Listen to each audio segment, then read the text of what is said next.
کە 21 شوبات بە ڕۆژی جیهانی زمانی دایک دەستنیشان کراوە لە ڕۆژمێری نەتەوەیە گرتووەکاندا. بێگومان ئەم ڕۆژە یاخود دیاریکردنی ئەم ڕۆژە لەلایەن ڕێکخراوی نەتەوەیە گرتووەکانەوە گرنگیەکی تایبەتی هەیە بۆ زیندوو ڕاگرتن و هەروەها بۆ پاراستنی با بڵین زمانی دایک و گرنگیدان بە زمانی یاخود بە فرەڕەنگی و هەروەها گرنگیدان بە زمان و کللتورە جیاوازەکانیش. بگومان لە هەموو جیهاندا با بڵین پانێڵی تایبەت و چالاکی زۆر تایبەت بەم بابەتە پێشکەشەکرێت. بگومان لە شاری سلێمانی پانێڵی ڕۆژی جیهانی زمانی دایک لە کۆلێژی زمانی زانکۆی سلێمانی سازکراوە و لە پانێڵەکەشدا بێگومان چەندین سیمیناری زانستی تایبەت بە زمانی دایک پێشکەش کراون. قسە و باز لەسەر ئەم بابەتاکەم بە میوانداری زۆر بەڕێز دکتۆر سەبور عەبدولکەریم پسپۆڕی زمان و ئەدەبی کوردی. دکتۆر بەخێرهاتی سەرچاومان. بەر لەوەی کە باسی پانێڵەکە بکەین با باسێک لە مێژووی دیاریکردنی ئەم ڕۆژە بکەین. بۆچی ئەم ڕۆژە دانراوە یاخود ڕۆژێک تایبەت کراوە بە ڕۆژی با بڵێن زمانی دایک؟ بڵێ سوپاس بۆ بەڕێستان. سەرەتا پیرۆزبایی ڕۆژی زمانی دایک لە هەموو کورد زمانانەکەم لە هەر چوار پارچەی کوردستان هیوادارم زمانی کوردی هەمیشە لە گەشەکردن و لە پێشکەوت نابێ. درود و سڵاویش بۆ هەموو ئەو ئازیزانەی ئەو مامۆستا بەڕێزانەی کە لە مێژووی کووردا خزمەتیان بە زمانی کوردی کردووە و هەوڵی پاراستنی یەکێک لە شوناس و ناسنامەی هەرە گرنگی نەتەوەی کورد کە بریتە لە زمانەکەی پاراستویانە هەر لە با بڵێن هەموو شاعران، هەموو نووسەران، هەموو بیرمەندان، هەموو ڕۆشنبیرانی کورد بەدایان خەڵکی گەورە و بەڕێزی وەکو مامۆستایانی گەورەی وەکو پیرەمێرد، وەکو نالی، وەکو سالم، وەکو کوردی، وەکو مەحوی، وەکو شێخ محەممەدی خاڵ، وەکو مامۆستا جیو موکریانی، وەکو مامۆستا شاکر فەتاح بەدایان خەڵکی دڵسۆز و گەورە کە هەوڵیان داوە زمانی کوردی بپارێزن و هەوڵیان داوە کە با بڵێن ڕێنووسێک بۆ کورد هەبێ و کوردیش وەکو نەتەوەکانی تری دنیا و جیهان خاوەنی زمان و ڕێنووس و کولتور و ڕۆشنبیری خۆی بێت. دوای ئەوە تەمان ئێمە گەر باسی ڕۆژی زمانی دایک بکەین بە شێوەیەکی گشتی کە بەڕێزت ئاماژت پێکرد کە لە 21 دوی با بڵێن 1992 پێم وابێ ڕێکخراوی یونسکۆ و ڕێکخراوی نەتەوەیە گرتووەکان وەکو ڕۆژی زمانی دایک دیاری کرد. خۆی لە ڕاستیە ئەم مەسەلە ئەگرێتەوە بۆ هەوڵێکی کۆمەڵێک لە ڕۆشنبیرانی بەنگلادیشی کە لە کەنەدا ئەژیان. ئەمانە پاش ئەوەی کە لە ساڵی ئەگەر هەڵام نەکرد بێت 47 یا 48 بوو دوای ئەوەی کە پاکستان هەوڵی جیابوونەوەیدا لە هیندستان و وڵاتی بەنگلادیشش وەکو بەشێک لە وڵاتی پاکستان بوو دوایی جۆرێک لە جیابوونەوەی هەبوو. با بڵێن پاکستانیەکان ویستیان زمانی خۆیان کە بە زمانی زۆرینەیان ئەزانی کە زمانی ئوردو بوو بیسەلمێن و بیشەسپێرن بەسەر زمانی بەنگالیا کە زمانی بەنگلادیشەکان بوو. طبعاً بەهۆی ئەو حاڵەتەوە وای کرد کە زۆرێک لە خوێندکارانی زانکۆکان بە تایبەتی لە بەنگلادیش لە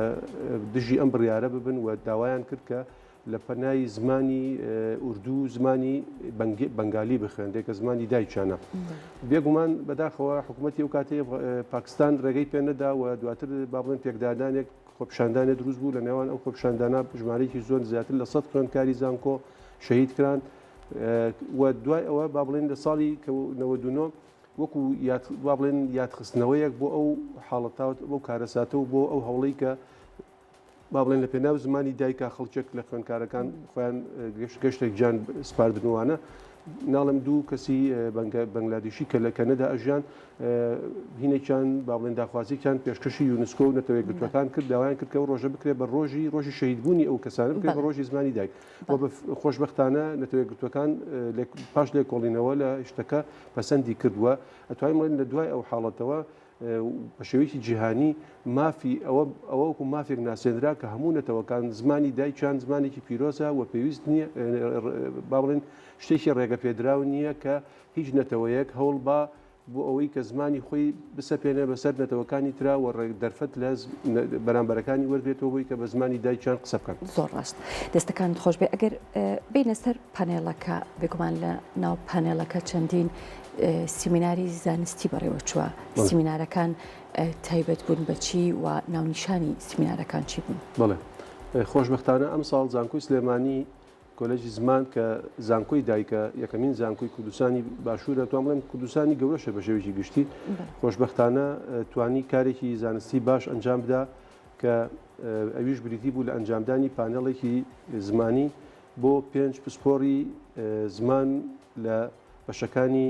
هەر با بڵێن 5 بەشەکەی لە هەر 4 5 بەشەکەی کۆلێجی زمانی زانکۆی سلێمانی لە بەشی کوردی لە بەشی عەرەبی لە بەشی ئینگلیزی لە بەشی وەرگێڕانی ئینگلیزی و با بڵێن تەنانەت لە بەشی فارسیش کەم تا زۆر ئەمانە ئەم پسپۆڕانە بەشداریان کرد لە ئەو پانێڵەکە لە ڕاستیا لەسەر ئەوە بوو کە چۆن با بڵێن بتوانین زمانی دایک پەرە پێبین و چۆن بیپارێزین و ئەو مەترسیانەی و گۆڕانکاریانی کە لە دنیای تازا دروست بوون لەسەر زمان بە شێوەیەکی گشتی بە تایبەتی هەژمونی هەندێک لە زمانەکان بۆ نمونە زمانی ئینگلیزی یا هەندێک جار زمانەکانی دەوروبەری وڵاتان پارچەکانی کوردستان زمانی عەرەبی و تورکی و فارسی لەسەر زمانی کوردی چۆنە و چۆن بتوانرێ با بڵێن ئەوەی کە زمانی فەرمی کوردیە کە ئێستا با بڵێن لە سێ حکوومەتی کوردستانە ئێمە ئەزانین لە حکوومەتی شوێ مەحمودی نەبل 1990 بە دواوە زمانی فەرمی ئەم زمانە بۆ کە ئێستا ئێمە قسەی پێکەین زمانی ڕاگەاندنی کوردیە با بڵێن زمانی کردوانجی ناوەڕاست بە تایبەتی شاری سلێمانی بەڕاستی دوایەوە لە ساڵی 46 زمانی کۆماری کوردستانی قازی محەممەد بوو لە ساڵی هەفتاشا کە ڕێکەوتنامە 11 ئازار کرا با بڵێن شۆرشی کورد لەگەڵ حکوومەتی ناوەندی ئەم زمانە بوو بە زمانی خوێندن و نووسین و قوتابخانەکان بەم زمانە نووسرا ئێمە چۆن بتوانین ئەم زمانە بپارێزین و گەشەی پێبین و ئەو مەترسیانی کە ئێستا بەڕێز لە زانی کوردەخان با بڵێن کۆمەڵی مەترسی لەسەر زمان دروستە بێ ئەمەی کە پێوترێ جیهانگیری و گلۆبالیزیشن و ئەم حاڵەتانەی کە با بڵێن کولتوری هەندێک لە نەتەوەکان جاری وایە لە ڕێگای جۆر بە جۆرەوە ئێوێ زاڵ بێ بەسەر زمانی هەندێک لە نەتەوەکانی ترە ئەمانە هەیە خۆشبەختانە ئێمە ڕەنگە لە کوردستانی باشوور بە دیوێکە وەکو هەژمونی دەرەوە تا ئاستێک ئازاد بووبین چونکە ئێمە لە دوایەوەی کە با بڵێن سیستمی فیدرالی پەسەند کراوە لە دوای 1970 بە دواوە پێشتریش دەتوان بڵێم لە ماوەی 100 ساڵی ڕابردووە لە ساڵی 32 بە دواوە لە عێراقا بەپێی دەستوری عێراقی زمانی کوردی زمانی فەرمی بووە لە عێراقا بەڵام هەتا ئێستا ئەمە بینین لە کوردستانی باکوور زمانی فەرمی زمانێکی قەدەغەیە ڕێگەی پێ نادرێ هەتا ئێستا ئەبینین لە کوردستانی ڕۆژهەڵات زمانی کوردی زمانێکی فەرمی نییە و ڕێگەی پێ نادرێت تا ئێستا لە کوردستانی ڕۆژئاوا ینی لەم حاڵەتە لاوازی کە حکوومەتی سووریای تایە هێشتا بەو لاوازیەوە پێی قبول نییە کە زمانی کوردی بێ بە زمانی خوێندن لە قوتابخانەکان و لە زانکۆکان. زۆر باشە بێگومان لەناو پانێڵەکە ئاماژەت بە تەوەری زۆر گرنگدا کە ئاماژەتان پێکرد و تەوەرەکانیش زۆرینەیان لەلایەن پسپۆرانی تایبەتەوە ئەمانە تا چەندێک هەوڵ ئەدرێت لە ناو سیستمی پەروەردە ڕنگدانەوەی هەبێت ئەگەر لە ئێستاشانە بێ بۆ داهاتوو کاری لەسەر بکرێت وڵای خۆی ڕاستیە ئەوە کەوێتە سەرەوەی کە وەکو بەڕێزت وتت ئەمە ئەبێ حکوومەت بەدەمەوە هاتنی هەبێ بەڕاستی یعنی ئێستا ئەو کەسە بەڕێزانەی کە ئەمڕۆ ئەو بابەتە گرنگ و زانستیانیان پێشکەش کردووە هەر هەمووی کۆمەڵێک بۆ چوونی زانستی زۆر جوان و بەجێ و وردی خسووەتە ڕوو کە هەمووی لە ئەزمموی جۆرا و جۆر یانی ئێمە ئەو بەڕێزانی کە بەشداریان کردووە دوانیان پرۆفیسۆری زمانن یەکێکیان پرۆفیسۆری زمانی ئینگلیزیە کە بەڕێز دکتۆر ڕەوف کەریم بووە یەکێکیشان پرۆفیسۆری زمانی کوردیە کە بەڕێز دکتۆرە شیلان عومەر بووە بێژ لەکە ئەو بەڕێزانی تر کە هەر هەمویان پسپۆری با بڵێن زمان و وەرجێڕانن یعنی ئێمە لەو بەڕێزانە بە دڵنیاییەوە ئەوان زۆر پێشنیاری جوان و زۆر با بڵێن هینی گرنگیان خستە ڕوو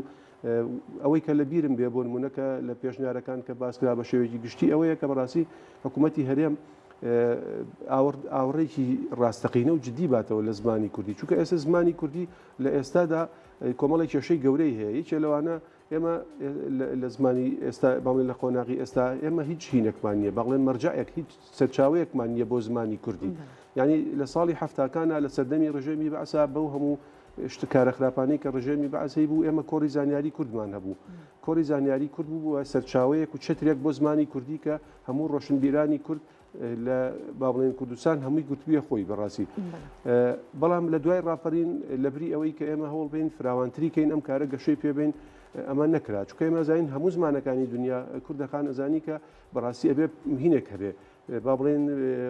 سەرچاوەیەک ماجایەک هەبێت کە ئەو بیپارێزێ. ئێستا زمانی ئینگلیزی ئۆکسفۆرد بەڕاستی ئەی پارێزێ بەردەوام ئەو شە تازانێکێنە ناو زمانی ئینگلیزی ئەبێ ئەو پەسەندی کە ئەنج ئەچێتە ناو زمانی ئینگلیزیەوە. بەڵام ئێستا لە ناو کوردەواری خۆمانە هەر کەسە بۆ خۆی وشە ئەهێنێ و شت ئەهێنێ و لێپرسینەوە نییە. ئەتوانین بڵێن هەم وەزارەتی پەروەردە، هەم وەزارەتی خوێندنی باڵا، هەم وەزارەتی ڕۆشنبیری جۆرێک لە پشوێخستنی ئەو مەسەلانەی هەیە و ئێمە من یعنی ئەوەی کە باس کرا بەڕاستی لە پانیێڵەکە زۆر گرنگ بوو ڕۆڵی حکوومەتە. ڕۆڵی حکوومەت ئەبێ پەرلەمان یاسای تایبەت دەربکە. بەڕێزت ئێستا ئەزانی کە تێبینیت کردو ئێمە لە پایتەختی ڕۆشنبیری کە شاری سلێمانیە ئەگەر تێبینی بکەی زۆرە لەو تابلوانەی کە ئێستا هەڵواسراون لە ناو شار و لە زۆرە لە شوێنەکان خەریکە بە زمانی ئینگلیزی و بە زمانی لاتینی ئەنووسرێ. بەڕاستی کامە حاڵەتێکی نائاساییە. من قەناعەتم وایە ئێستا پیرەمێردی نەمر زیندوو بێتەوە ئەم شتانە ببینێ زۆر خەمبارە بێ کە پیاوێکە ئەو هەموو دڵسۆزی و خەمخۆری کردووە لە شارە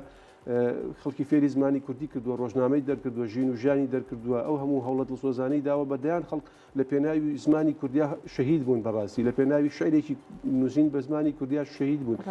ینی ئێمە ناکرێت خۆمان پاشەوەی کە ئازادیمان بەدەستێنا و سوپاس بۆخوا ئێمە ئێستا زانکۆمان هەیە، خەڵکی پسپۆڕمان هەیە، خەڵکی زۆر بەتوانامان هەیە. ینی حەق وا بوو زیاتر گەشەی پێ بدەین. بەڵام بەڕێز ئەزانی هەستەکەی لە هەندێک وارە پاشەکشە و جۆرێک لە سەرگەردانی و پاشاگەردانی دروست بووە. بەڕاستی زۆر باش دکتۆر، ئەوەی کە زۆر تێبینی لەسرە ئەوەیە کە بەڕێزت ئاماژەت بە زۆرێک لە بربەستەکان کرد، بەڵام ئەوەی کە زۆر دیارە ئەوەیە کە کەسانی زۆر شارەزا و پسپۆرمان هەیە لە زمانی کوردیا و چەندین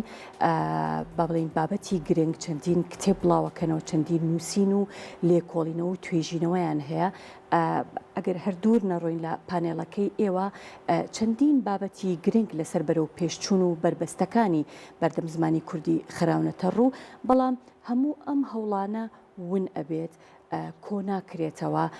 بۆ نمونە ئەگەر کەسێک پێویستی بە زانیاری تایبەتی هەبێ یاخود زانیاریەکی با بڵین زۆر ورد هەبێت لەسەر زمانی کوردی سەرچاوەیەکی زۆر گرنگی دەست ناکەوێت. ئەمە هۆکارەکەی چییە؟ من پێم وایە ئەمەش دووبارە هەر ئەچێتەوە سەر ئەوەی کە ئەبێ حکوومەت وا بکە زانکۆکان ناوەندە زانستی و ئەکادیمیەکان با بڵێن پێکەوە کاری هاوبەشکەن. بەڕاستی ئێمە وەکو ئەوترێ و حقیقەتی ژوایە هەتوانین بڵێن تا پێش ڕاپەڕین بە شێوەیەکی گشتی هینێکمان هەبوو کە کۆڕی زانیاری کوردمان هەبوو. لە دوای ڕاپەڕین خۆشبەختانە کە ئازادی دروست بوو ئەتوانین بڵێن بەداخەوە بەهۆی ناکۆکیە سیاسیەکان ئەمە حقیقەتێکە بێ باسیکەین کوردەکان، ینی ناکۆکیە سیاسیەکان دابەزیوەتە هەندێک ناو کایەکانی ژیان و بە شێوەیەکی گشتی تەنانەت زانکۆکان و خوێندن و ئەوانە. ئێستا بە شێوەیەکی گشتی هەستەکرێ مەسەڵەن هەندێک ئاراستە هەیە بۆی کە زمانی کوردی ببێ بە جوود زمان، یعنی هەم کرمانجی ژوور و بادینی هەبێ، هەم ئەوەیشی بە هەڵە پێوترێ سۆرانی. بەڕاستی کە لە کاتێکە بەڕاستی ئەمە بۆچوونێکی نازانستی و هەڵەیە. ینی خۆی تەمان یەک تێبینی گرنگ ئێمە کەڵێن زمانی دایک مەبەستمان ئەو زمانەیە کە مناڵ لە دایکەوە فێریە بێ. بۆ نمونە من خۆم باسی زمانی خۆم کەم، من خۆم هەورامیم، زمانی دایکی من بریتیە لە شێوەزاری هەورامی، دیالکتی هەورامیم. کاتێک کە من وەکو مناڵێک گوێم گرتووە لە دایکم کە قسەی بۆ کردوم و گوێم لە با بڵێن ئاوازم کەوتوۆتە کار و خانەکانی مێشکم بۆ وەرگرتنی زمان کەوتوۆتە کار، بەو دیالکتە کەوتوۆتە کار و دواتر زمانیشم بەوە پژاوە کە زمانی کوردەڵێ زمان پژان بەڵێ مناڵەکە زمانی پژا زۆر وشەیەکی زانستی جوانیشە بەوە بووە. بەڵام طبعاً ئەمە ڕێگر نییە لەوەی کە ئێمە کاڵێن زمانی دایک بپارێزرێت. بۆ منە کەسێکی بەڕێز کە لە با بڵێن ناوچەی بادینا نەژیا لە کرمانجی ژوور و ئاساییە بایەخ بە زمانی دایکی بدرێ وەکو ئەوەی کە تا ئەوەی کە ئەگاتە قۆناغی خوێندن. بەڵام کە گەیشتە قۆناغی خوێندن لە 5 و 6 بەدواوە ئێمە بێ زمانێکی یەکگرتو هاوبەشمانەوێ. بەڕاستی ئەو کاتە منی هەورامی لەگەڵ کەسێکی خەڵکی سلێمانی لەگەڵ کەسێکی خەڵکی هەولێر کەسێکی خەڵکی شوێنێکی تر بتوانین زمانێکی هاوبەشمانەوێ، چونکە ئەو کاتە ئەو زمانە هاوبەشە ئەمان بەستێ بەیەکەوە وەمان لێکا زیاتر کە هەستکەین بتوانین سوود لە کولتوری یەکتری وەرگین و هەستی با بڵێن نەتەوەیی و هەستی نیشتیمانیمان بەهێزتر و پتەوتر بێ. یعنی ئەوەی کە من تێبینیم هەیە لەسەری بەداخەوە ئێستا بەڕاستی ئیش لەسەر ئەوە کرێت جوود زمانی دروست بکرێت مەسەرەن زمانێک بە شێوازی کرمانجی ژمانێ بە شێوازی ئەوەی کە پێوترێ سۆرانی کە لە ڕووی زانستیەوە تاوان کەسانی پسپۆری زمانە زانە ئەمە هەڵەیە ئەمشتا چونکە زمان بۆ شێوەیە دروست نابێ ئێمە ئەزانین لە قۆناغەکانە هەر قۆناغێ بۆ خۆی زمان گەشەی کردووە قۆناغێک کاتێک هەبووە لە سەردەمێکە زمانی کرمانجی ژوور و زمانی ڕۆشنبیری و ئەدەب بووە ئەحمەدی خانی و مەناجە زیریوانە لە قۆناغێکی دواتران زیکەی 700 ساڵ زمانی هەورامی زمانی منشینی ئەردەڵان بووە بەڵام ئەگەر ئێمە باسی زمانی کوردی مۆدرن بکەین کە هەموو زمانێکی جوایە زمانی ئینگلیزی زمانی کلاسیکی هەیە زمانی مۆدرنی هەیە بەڕاستی زمانی کوردی مۆدرن دیتە لەم زمانی کە لە سلێمانی لە دوای منشینی بابان دروست بووە کە لە دوای نالی و سالم و کوردی و توانین بڵێن بۆ بە زمانی فەرمی و ڕۆشنبیری تەنانەت خودی سەرکردەی کورد مەلا مستەفای بارزانی لە ساڵی هەفتا کە ڕێکەوتنامە 11 ئازاری لەگەڵ حکوومەتی ناوەند کردووە ئەم زمانەی پەسەند کردووە بەڕاستی جا گرنگە ئێمە بەڕاستی بمبورە کە گە تۆزێک لا بەلاژ لام دابێ گرنگە بەڕاستی ئێمە جارێکی تر کار بۆ ئەو بکەینەوە ئەم توانە و هەوڵانی کە هەمانە بیخینەیەک و بتوانین جارێکی تر خزمەت بە زمانی کوردی بکەینەوە زۆر ڕاستە دەستەکانت خۆش بێ زۆر بەڕێز دکتۆر سەبور عەبدولکەریم پسپۆڕی زمان و ئەدەبی کوردی سوپاس کە ئەم ئێوارەیە لەگەڵم بووی